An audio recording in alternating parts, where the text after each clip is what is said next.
هفك لحد ما انا عايز، والمقاس يكون مظبوط ان شاء الله معايا. محتاج اكتر شويه، ماشي. طيب دلوقتي انا عايز اعرف الجرافته دي هتنقص قد ايه قبل الوضع الطبيعي. اهو هتنقص 2 سنتي.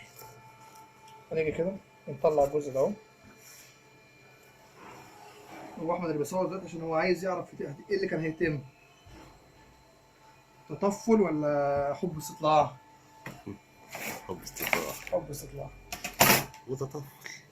والله حب الاستطلاع والتطفل طالما في الاخر هيفيدنا مفيش اي مشكله خالص. باخد السنتي بتاعي اهو اهو وهعلمه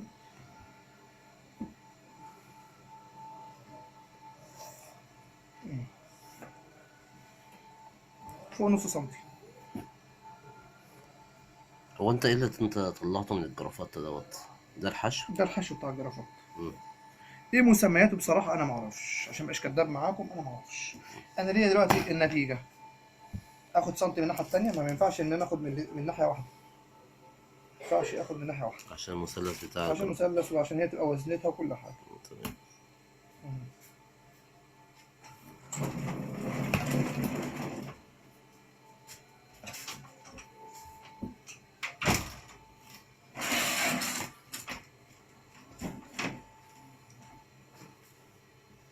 نشيل الزياده.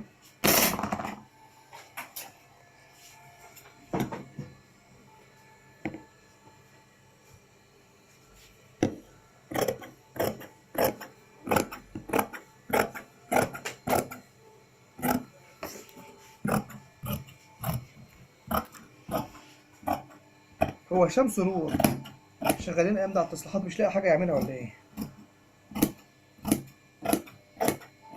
والله انا قصدي كله في تعليمكم عموما، تاكلوا عيش تعملوا حاجتكم بس، مش اكتر من كده. والمهم تكون الحلقه ما تكونش حلقه لمجرد ان انا اعد حلقات، تكون حلقه عشان انتوا تستفادوا منها.